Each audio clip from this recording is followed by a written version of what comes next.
नमस्कार दोस्तों, स्वागत है आपका।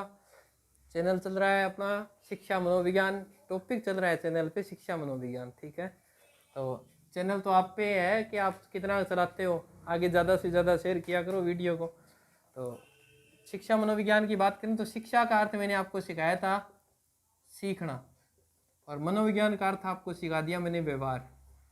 तो यानी सीखना कैसे, व्यवहार में। और शिक्षा मनोविज्ञान का अर्थ क्या है? शिक्षा का मनोविज्ञान का अर्थ है कि शैक्षिक परिस्थितियों में किसी व्यक्ति या बच्चे के व्यवहार को सीखना या व्यवहार में परिमार्जन करना शिक्षा मनोविज्ञान कहलाता है। समझ में आ गई बात है कि शैक्षणिक परिस्थितियों में, शैक्षणिक परिस्थिति का मतलब स्कूल में बालक आएगा, जहां भी पढ़ाओगे वो शैक्षणिक परिस्थिति है, जहां पढ़ाने का माहौल हो। उन परिस्थितियों में बालक के व्यवहार को परिमार्जन करना, यानी जो उसको आता है उससे उससे आगे और लेके जाना, वो आपके क्या कहलाएगी? शिक्षा मनोविज्ञान कहलाएगी। उसे बोलते हैं शिक्षा मनोविज्ञान।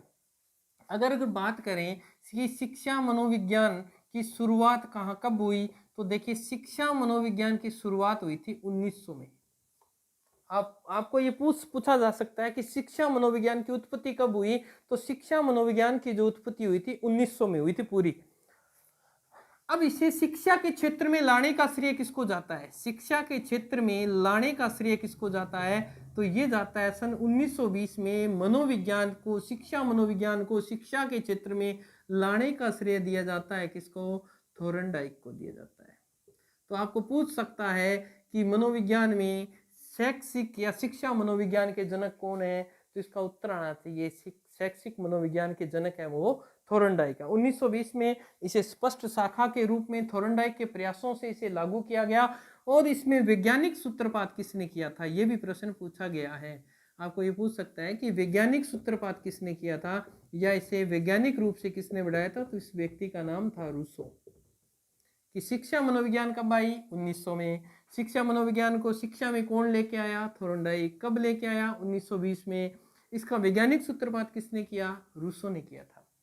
अब कई बार, बहुत बार ये कमेंट में ये पूछा जाता है कि सर, कि कई व्यक्ति कुछ ही कहते हैं। तो देखिए मैं सब बता देता हूं कि कोल जो सैनिक है, विद्वान है, उनके अनुसार शिक्षा मनोविज्ञान के जनक कौन है? कोल सैनिक के अनुसार शिक्षा मनोविज्ञान के जनक किसे माना जाता है? तो अलग अलग विचारक हैं, अलग अलग विचारधाराएं हैं, सबने अलग अलग माना है। तो इसकी बात करें, कोल सैनिक के अनुसार शिक्षा मनोविज्ञान की शुरुआत ये कहता है प्लेटो के समय से हुई थी। तो ये तो प्लेटो को मानता है। फिर अगर बात करें नंबर 2 की, बात करें स्किनर की। स्किनर ये कहता है कि शिक्षा मनोविज्ञान की जो शुरुआत हुई थी वो किसके समय हुई थी? अरस्तु के समय हुई थी। परंतु वर्तमान की बात करें तो आपको उत्तर आना चाहिए थॉर्नडाइक। मैं तीनों प्रश्न हल करवा रहा हूं कि कोल सैनिक के अनुसार सबसे शिक्षा मनोवैज्ञानिक ये बताते हैं प्लेटो को, स्किनर के अनुसार बताते हैं अरस्तु को, और वैज्ञानिक सूत्रपात रूसो ने किया। शिक्षा मनोविज्ञान की शाखा में जोड़ने का कार्य किसने किया था? थॉर्नडाइक ने किया था। तो ये इसकी मुख्य बिंदुओं की बात थी। अब अगर बात करें शिक्षा के संदर्भ में, ये सन याद नहीं होते, तो मैंने आपको वादा किया था कि मैं आपको सन एक जगह सारे लिखवा दूंगा। तो सबसे पहले अपन बात करते हैं 1590 की। क्या हुआ था? मनोविज्ञान शब्द की उत्पत्ति हुई थी। ये लीजिए, मनोविज्ञान शब्द की उत्पत्ति। ठीक है। फिर क्या हुआ था? 1870 में मनोविज्ञान दर्शन शास्त्र से क्या हुई थी? अलग हुई थी। ठीक है।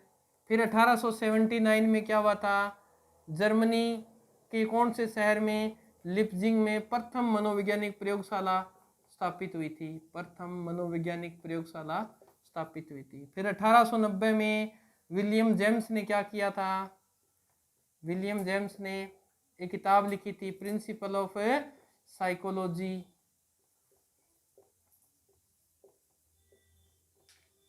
तो फिर उसके बाद की अगर बात करें 1892 की, कि 1892 में क्या हुआ? तो 1892 में संरचनावाद, अपना आगे एक संप्रदाय पढ़ेंगे, उसकी स्थापना हुई थी।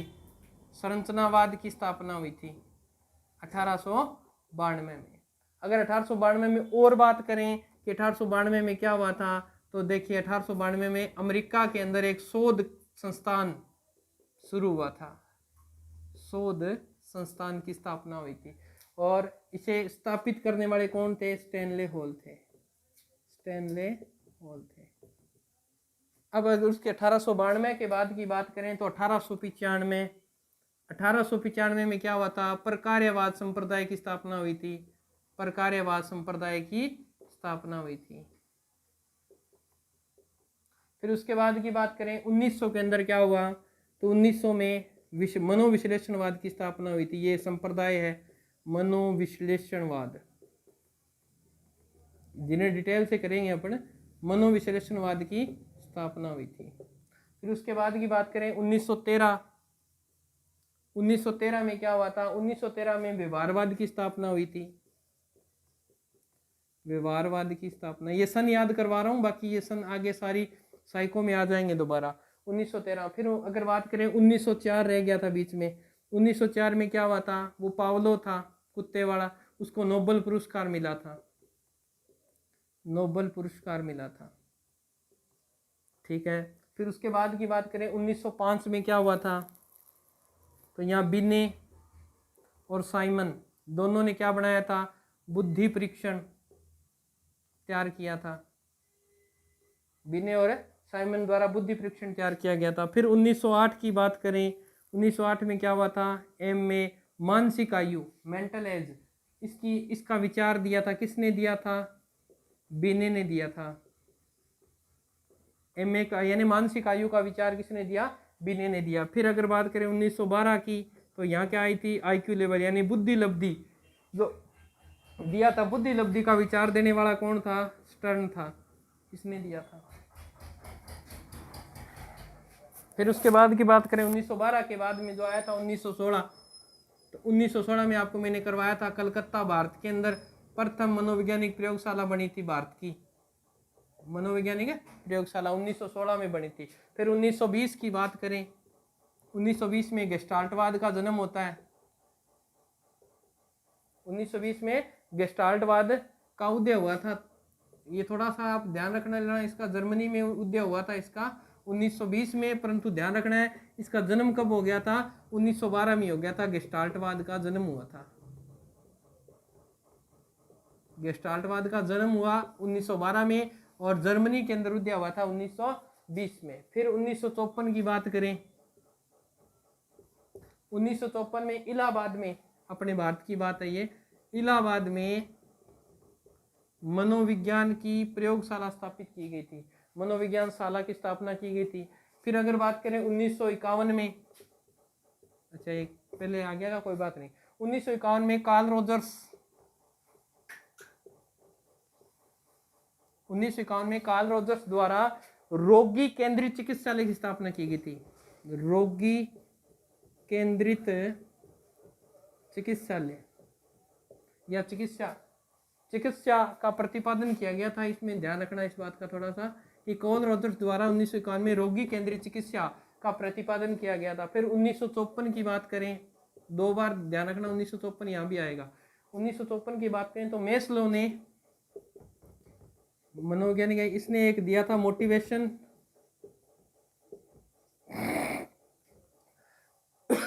मोटिवेशन एक पर्सनैलिटी पुस्तक लिखी थी 1954 में। और भारत के अंदर बात करें लास्ट सन की 1889। इसकी बात करें नेशनल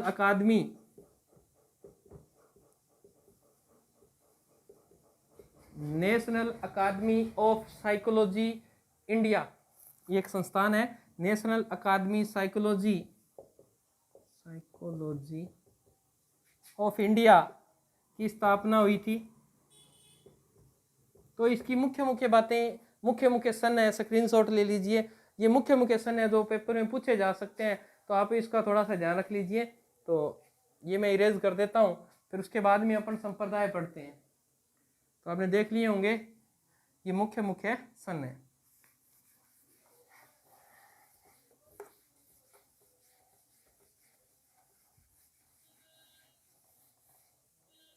मुख्य इन सनों के अलावा अगर डेफिनेशन की बात है तो डेफिनेशनें बहुत हैं। डेफिनेशनों को हम कैसे पढ़ सकते हैं, उनका विवरण हम आगे देखेंगे। जो ये शिक्षा मनोविज्ञान जैसे टॉपिक खत्म होगा, जितनी भी डेफिनेशन मेरे से कवर होगी वो मैं आपको करवा दूंगा। उसके बाद की बात करें तो शिक्षा मनोविज्ञान के अंतर्गत आते हैं संप्रदाय। शिक्षा मनोविज्ञान के अंतर्गत आते हैं संप्रदाय। सबसे पहले अगर बात करें संप्रदाय कह लो चाहे किसी व्यक्ति के सिद्धांत कह लो, एक ही बात होती है। संप्रदाय का अर्थ होता है वो जो हर चीज को फॉलो करते हैं। नंबर 1 की बात करें तो नंबर 1 में आता है आपका प्लेटो के सिद्धांत। देखिए प्लेटो एक दर्शन शास्त्री था, प्लेटो एक दर्शन शास्त्री था और उसने ये कहा था कि बालक के अंदर, बालक जैसे जन्म लेता है, बालक के अंदर जन्म से ही कुछ शक्तियां होती हैं, अंतर्निहित शक्तियां होती हैं और एक अच्छा अध्यापक उन शक्तियों को अच्छे शिक्षा के माध्यम से बाहर निकाल सकता है। ये बात कहने वाला कौन था? प्लेटो था। प्लेटो के सिद्धांत में ये कहा गया कि बालक के अंतर्गत जो शक्तियां होती हैं, एक अच्छा अध्यापक अच्छी शिक्षा से उसको बाहर निकालेगा। और वर्तमान में कौन सी शिक्षा चल रही है? बाल केंद्रित शिक्षा चल रही है। ये विचार किसका था? प्लेटो का ही था। प्लेटो ने ये कहा था कि बालक जैसा चाहता है, बालक की रुचि के अनुसार बालक को कार्य करवाया जाए। और कैसे कार्य करवाया जाए? कि जैसे बालक चाहता है, बालक को इजी वे में पढ़ाया जाए, बालक की रुचि हो उसी सब्जेक्ट को पहले पढ़ाया जाए, बालक की रुचि सब्जेक्ट में बढ़ाई जाए, टीचिंग मेथड लाए जाए, अलग अलग प्रकार से अध्ययन करवाया जाए। ये किसका सिद्धांत था? प्लेटो का सिद्धांत था। नंबर 2 की बात करें, नंबर 2 था आपका साहचर्यवाद। साहचर्यवाद के दो तो इसका दूसरा नाम है समानतावाद।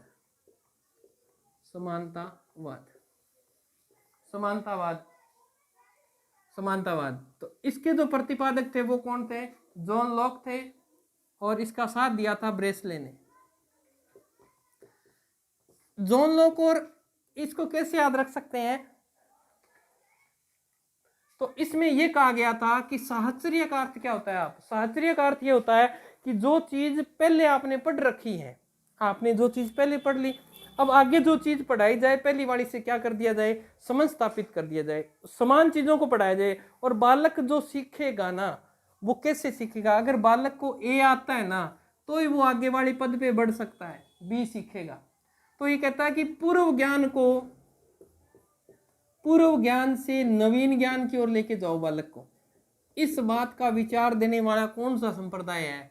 साहचर्यवाद है, समानतावाद है। और जो हर्बर्ट की पंचपदी है ना, हर्बर्ट ने 5 पद बताए थे। हर्बर्ट की पंचपदी का जो प्रथम चरण है, प्रस्तावना, वो यहीं से लिया गया है, इस सिद्धांत से लिया गया है। पूर्व ज्ञान से नवीन ज्ञान की ओर बढ़ते जाओ। यानी बहुत सारे, जैसे हम पढ़ाते हैं शिक्षा के अंदर, बहुत सारे बिंदु आते हैं जो एक दूसरे से क्या होते हैं? जुड़े होते हैं। जैसे अगर बात करें कि अपने को बालक को सिखाने हैं पर्यायवाची, बालक को पर्यायवाची सिखाएंगे तो वो पर्यायवाची सीखने के बाद विलोम शब्दों में पकड़ बना लेगा, अनेकार्थी शब्दों में पकड़ बना लेगा। तो ये चीजें क्या है? पहले से जुड़ी हुई है। तो इस बात को देने वाले कौन थे? जॉन लॉक थे। तो ऐसे याद कर रख सकते हो इसे कि साहचर्य कौन करेगा? जिसमें ज्ञान होगी और जो लोक लगा सकता है। नंबर 3 की बात करें, नंबर 3 में आता है आपका संबंधवाद। नंबर 3 में आता है आपका संबंधवाद। तो इसके जो प्रतिपादक थे वो कौन थे? थॉर्नडाइक। इसके प्रतिपादक ही पूछता है लगभग। तो आपको ऐसे याद रखना है, किसी व्यक्ति को संबंध बनाने हैं, संबंध का मतलब रिश्तो तय करना है। तो आजकल छोरांगे जमतांगे दौड़ा जी, छोरियांगे छोरांगे, तो बां खातर बाने के करना है? डाई कर लियो। संबंध बनाने खातर थाने के करनी है, थाना मतलब के करना है? थारन। और डाई मतलब है डाई। तो संबंध बनाने खातर थाने के करनी पड़ती? डाई करनी पड़ती। तो थॉर्नडाइक किसके प्रतिपादक थे? संबंधवाद के प्रति। अब इसने क्या किया? इसने बहुत सारे प्रयोग किए थे थॉर्नडाइक ने, और ये सिद्ध कर दिया था कि इसने ये कहा था, इसने सीधी सी इसका सार निकाल दिया था कि कोई भी चीज है उसे करके सीखो। और इसमें क्या होता है? अंग सीखते हैं, करके सीखो यानी अंग सीखते हैं, मनुष्य नहीं सीखता। ये कहता है कोई भी कार्य है उसका समझ स्थापित कर दिया जाए, छात्र को ये बता दिया जाए कि जो चीज मैंने आपको पढ़ाई है ये आपके भावी जीवन में यहाँ काम आएगी। ये चीज, जैसे आप एक बालक को जोड़ करना सिखा रहे हैं, एक बालक को जोड़ करना सिखा रहे हैं, तो उस जोड़ करने का संबंध आप उसके जीवन से जोड़ दो कि भविष्य में जब आप कोई वस्तु लेने जाओगे तो आपको पैसों का हिसाब किताब रखना पड़ेगा, तब ये जोड़ करना आपके काम आएगा। इस तरह से थॉर्नडाइक ने कहा कि सभी बिंदुओं को संबंध करके पढ़ाया जाए, जोड़ के पढ़ाया जाए, ताकि बालक की जो शिक्षा होती है, बालक को जो दी जा रही है, बालक का जो शिक्षा का उद्दीपक होता है वो क्या हो जाए, स्पष्ट हो जाए, और वो उस कार्य में बालक क्या करे, ज्यादा ध्यान देना प्रारंभ कर दे। नंबर 4 की बात करें, नंबर 4 में आता है आपका व्यवहारवाद। वैसे व्यवहार वैसे वाटसन। व्यवहारवाद के प्रतिपादक कौन थे? वाटसन थे। और अभी मैं आपको बता के गया था कि व्यवहारवाद ये वाटसन कहाँ के थे? अमेरिका के थे। और इसने कब स्थापित किया था? 1913 में। 1913 में इन्होंने स्थापना की थी। और कहाँ स्थापना की थी? इस कॉलेज का नाम था जॉन हिपकिंस विश्वविद्यालय।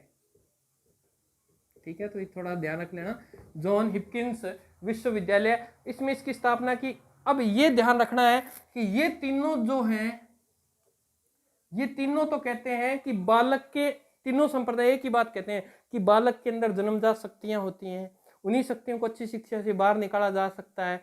ठीक है, परंतु ये क्या कहता है? ये अलग ही बात कहता है। ये कहता है इन तीनों ने गलत बात कही है। ये कहता है कि कोई बालक चाहे वो बुरा है उसे सुधारा जा सकता है, कोई बालक में जन्मजात शक्तियां नहीं है। इनके हिसाब से अगर देखें, एक उदाहरण से स्पष्ट करते हैं। इन्होंने कहा कि वकील का बेटा वकील ही बनेगा, वकील का बेटा वकील ही बनेगा। इनके अनुसार कि मंद बुद्धि अगर माता पिता हैं तो उनकी संतान भी क्या होगी? मंद बुद्धि होगी। ये किसने कहा था? वाटसन ने कहा था। ये कहता है कोई जरूरी नहीं है। इसने एक परिभाषा दी थी कि तुम मुझे 1 दर्जन स्वस्थ शिशु दे दो, मैं उनके वंश को जाने बिना उन्हें अध्यापक, चोर, डाकू, वकील कुछ भी बना सकता हूं। अर्थात ये कहता है कि वातावरण क्या रखता है? महत्वपूर्ण भूमिका रखता है। कि ये व्यवहारवाद में ये कहता है कि वातावरण के अनुसार अगर बालक को ढाला जाए तो बालक बहुत बढ़िया प्रोग्रेस कर सकता है। एक चोर का बालक भी जज बन सकता है। ये बात किसने की थी? व्यवहारवाद में ये बात कही गई थी। और इन तीनों संप्रदायों की बातों को ठुकराया गया और वाटसन ने व्यवहारवाद में ये बात कही थी। और इसने यहाँ व्यवहारवाद में ये कहा था कि सीखने में दंड और पुरस्कार, इन्होंने कहा था कि सीखने में दंड और पुरस्कार ये चीजें यूज तो करो, परंतु बहुत ही लिमिट मात्रा में यूज करनी चाहिए। इससे बालक में उत्साहित के ज्यादा कम चांस होंगे, बालक निराशा ज्यादा लेता है। इसीलिए इन्होंने कहा था कि इस सिद्धांत को थोड़ा सा ध्यान में रखकर इन चीजों को कम यूज किया जाए। दंड और पुरस्कार, दंड तो बिल्कुल यूज नहीं किया जाना चाहिए, पुरस्कार फिर भी बालक सीखता है कि मेरे को आज ये पुरस्कार मिला। तो ये संप्रदाय व्यवहारवाद की देन है। अगर पूछ सकता है कि शिक्षा के अंदर दंड और पुरस्कार किस संप्रदाय की देन है, तो किस संप्रदाय की देन है? व्यवहारवाद की देन है। ये 4 संप्रदाय हो गए आपके। नंबर 5वें संप्रदाय की बात करें तो 5वें संप्रदाय का नाम है संरचनावाद। अब देख लो, संरचनावाद के दो, तो इसका दूसरा नाम है अस्तित्ववाद।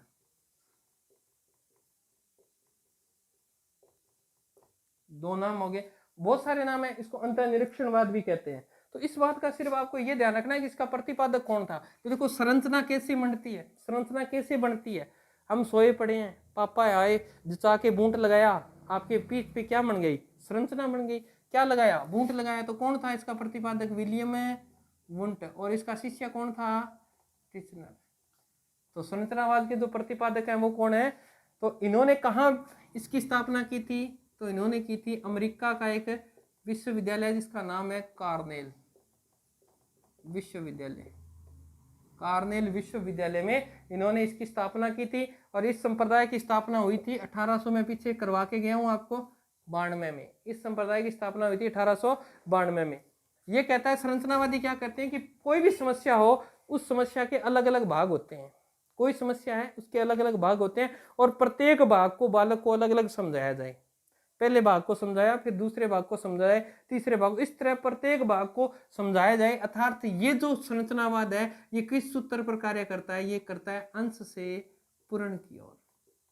इस सिद्धांत पर यह कार्य करता है, अंश से पूर्ण की ओर सिद्धांत पर यह कार्य करता है कि पहले बालक को कोई भी समस्या है उसे छोटे छोटे टुकड़ों में बांटा जाए, फिर उस समस्या को पूर्ण रूप से दर्शाया जाए। नंबर 6 पे संप्रदाय आएगा आपका समग्रतावाद, या आप इसे कह सकते हो गेस्टाल्टवाद। संप्रदाय की स्थापना 1912 में हुई, 1920 में जर्मनी में इसका उद्भव हुआ, ये भी आपको बता दिया। इस संप्रदाय के जो प्रतिपादक थे वो आपको याद होने चाहिए। तो कौन कौन कौन थे? सबसे पहले आया था वर्दीमर, इसका दोस्त था कोलर, और फिर आया था कोपका। तो ध्यान रखना 1912 में ये जुड़ा, वर्दीमर ने इस संप्रदाय की स्थापना की। 1916 में कोलर आया, और 1920 में जर्मनी के अंदर कोफका ने एक पुस्तक लिखी थी, थ्योरी ऑफ गेस्टाल्टवाद, और जर्मनी में इस संप्रदाय की स्थापना हो जाती है। ये क्या कहते हैं? ये कहते हैं कोई भी समस्या हो उसे पहले कैसे देखा जाए, पूर्ण रूप से देखा जाए, और फिर उसे किस रूप में देखा जाए? अंश से। तो कौन सा सूत्र बनेगा? पूर्ण से अंश की ओर। ये इसका विपरीत है, ध्यान रखना, ये दोनों एक दूसरे के विपरीत हैं। ये तो कहता है अंश से पूर्ण की ओर, ये कहता है छोटी चीज सिखाओ पहले, ठीक है, कै सिखाओ, फिर कै से कम सिखाओ, फिर कै से कमल सिखाओ, फिर कै से कसरत सिखाओ, ऐसे। परंतु ये कहता है पहले उसे कै की पूरी बारखड़ी सिखा दो, कै का की कू सारी सिखा दो, फिर उसे पढ़ाया जाए। तो ये कहता है पूर्ण से अंश की ओर इस सूत्र पर कार्य किया जाए। तो बालक में ये कहता है कि इस सूत्र में एक चीज आएगी, समझो, सीखो। ये कहता है पहले सारी चीज को समझो, फिर उस चीज को सीखो। और यहाँ सीखेगी कौन? बुद्धि सीखेगी, बुद्धि सीखती है, और ये चीज क्या हो जाती है? कहता है स्थायी हो जाती है। ये गेस्टाल्टवाद की थ्योरी थी, ठीक है। ये संरचनावाद के विपरीत है। 7 हो गए। मुख्य है 7वां, इसका नाम है प्रकार्यवाद। इसके बहुत सारे नाम है, प्रकार्यवाद भी बोलते हैं इसको, कार्यात्मकवाद भी बोलते हैं। आप इसमें सिर्फ इतना ध्यान देना, यहाँ कार्य नाम आना चाहिए, इसका कोई भी नाम आ सकता है। और कार्य नाम आते ही आपको सबसे पहले ध्यान रखना है विलियम जेम्स। किसने काम किया था? कार्य, कार्य का मतलब काम किसने किया था? विलियम जेम्स ने। कौन सा? दर्शन शास्त्र से मनोविज्ञान को अलग करने का कार्य किसने किया था? इसने किया। तो प्रकार्यवाद विलियम जेम्स ने एक विश्वविद्यालय, हार्वर्ड विश्वविद्यालय में इसकी स्थापना की थी, इस संप्रदाय की, प्रकार्यवाद की। और इसमें ये कहा गया था, और इससे बहुत से लोग प्रभावित हुए थे, इससे विलियम जेम्स से। उन लोगों ने अलग अलग शिकागो विश्वविद्यालय में गए थे, एंजल्स वगैरह थे, उन्होंने किया था। इसमें एक आ गया था कि मस्तिष्क का एक भाग चेतना होता है, मस्तिष्क का एक भाग चेतना है, और चेतना के अंतर्गत ही सभी चीजों को ग्रहण किया जाता है। और चेतना का एक काम होता है, कोई भी कार्य है, चेतना सिर्फ क्या काम करती है? समायोजन करती है। कोई भी चीज आपके सामने आ जाएगी, आप तुरंत सोचोगे मैं इसका ये चीज कर लेता हूँ। आपके पास कोई चीज नहीं है, वर्तमान में आपको आवश्यकता है, फिर भी आप उस कार्य को उस चीज के बिना करते हैं, अर्थात आप क्या कर रहे हैं? समायोजन कर रहे हैं। अर्थात ये जो संप्रदाय ये कहता है परिस्थितियों के अनुसार चलें, परिस्थितियों के अनुकूल व्यवहार करें आप। अनुकूल व्यवहार करने पर बल कौन देता है? प्रकार्यवाद। नंबर 8 पे आता है आपका मनोविश्लेषणवाद। मनोविश्लेषणवाद, मनोविश्लेषणवाद की बात करें तो इस संप्रदाय की स्थापना कब हुई थी? 1900 में हुई। किसने की? सिगमंड फ्राइड ने की थी, ठीक है। सिगमंड फ्राइड ने ये कहा था, एक बात का ध्यान रखेंगे आप, जितने भी 7 संप्रदाय हुए ऊपर वाले, इन 7 संप्रदाय की स्थापना तो हुई थी शैक्षिक पृष्ठभूमि के रूप में, कि शिक्षा में काम में लेंगे ऊपर के, ये यहाँ तक 7। परंतु ये एक ऐसा संप्रदाय है जिसकी स्थापना शिक्षा के उद्देश्य से नहीं हुई थी।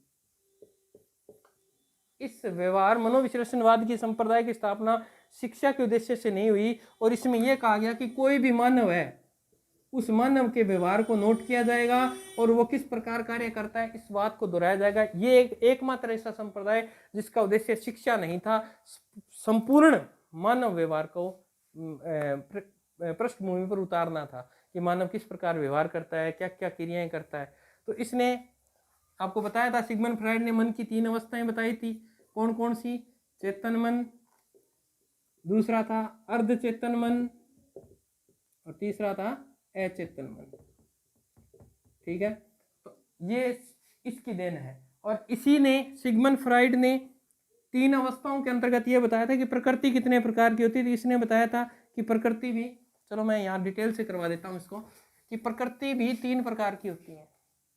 कि 3 अवस्थाएं होती है मन की और तीनों अवस्थाओं के अंदर क्या प्रवृत्तियां पाई जाती हैं।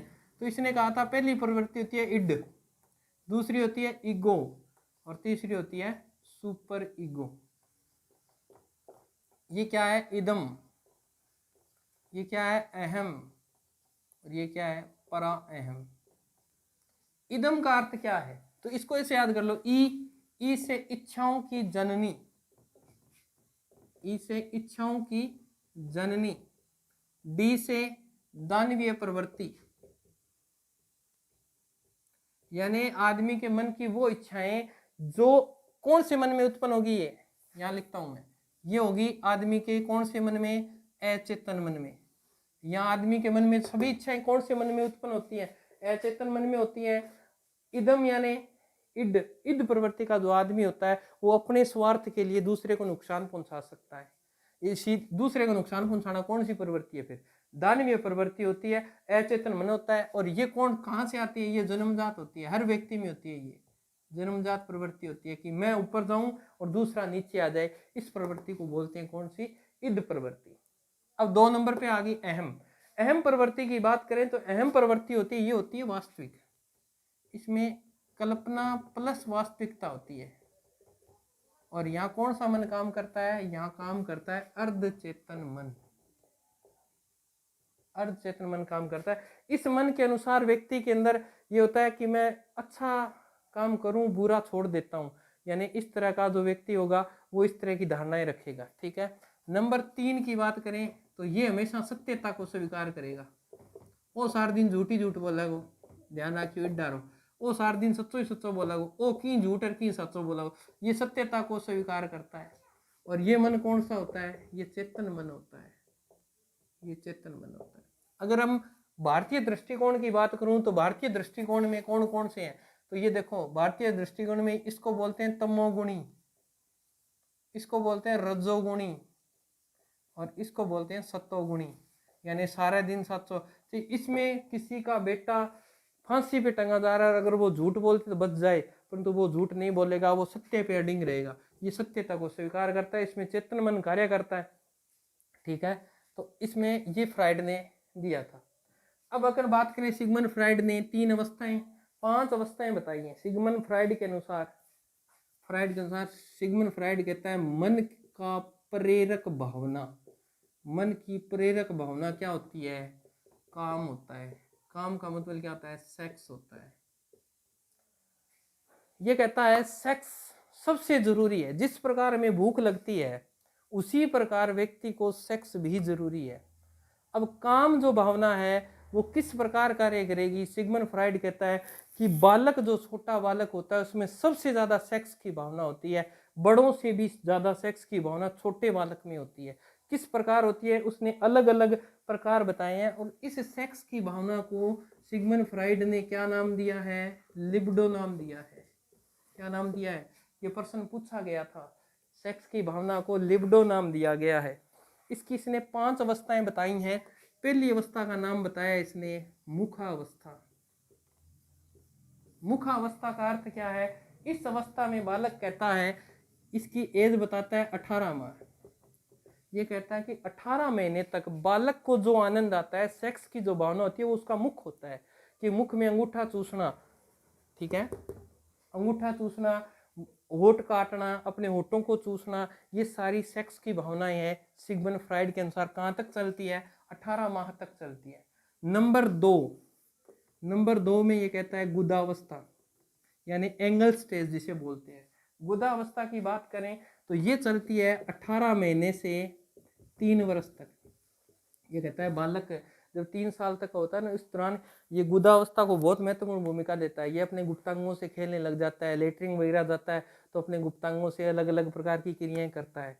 नंबर 3 की बात करें तो लिंग प्रधान अवस्था। लिंग प्रधान अवस्था की बात करें तो ये चलती है 3 वर्ष से 5 वर्ष तक।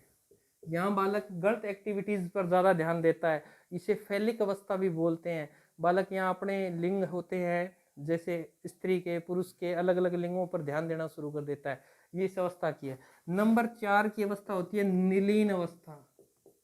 नीलीन अवस्था या सुप्त अवस्था भी बोल देते हैं। सुप्त अवस्था, और यहाँ बालक की कोई भी एक्टिविटीज नहीं होती। इसका समय काल रहता है 5 से 12 वर्ष। यहाँ कहते हैं बालक में कोई सेक्स भावना नहीं होती, बालक जानता नहीं क्या होता है। 5 से 12 वर्ष का बालक, फ्राइड के अनुसार ये कहता है कि सेक्स बिल्कुल नहीं जानता, परंतु 5 से पहले वाले जो तीनों स्टेज हैं, यहाँ बालक में खूब सेक्स की भावना होती है। बालक मुंदा पड़ के अलग प्रकार की क्रियाएं करता है, उल्टा गिर जाता है, अलग अलग क्रियाएं करता है। नंबर 5 में कहता है जनेंद्रिय अवस्था, और यहाँ जो बालक की अवस्था होती है ये 13 वर्ष से लगातार चलती है। और यहाँ बालक अलग अलग प्रकार की क्रियाएं, यानी एक बाप बनने की क्षमता धारना की शुरू कर देता है। लड़कियां माँ बनने की क्षमता अपने शरीर के अंदर आ जाती हैं, उसके शरीर में अलग अलग विकार उत्पन्न होने लग जाते हैं। तो ये थी अपने मनोविज्ञान के संप्रदाय, जिसमें सिगमंड फ्राइड का महत्वपूर्ण योगदान रहा। मिलते हैं नेक्स्ट वीडियो में। धन्यवाद।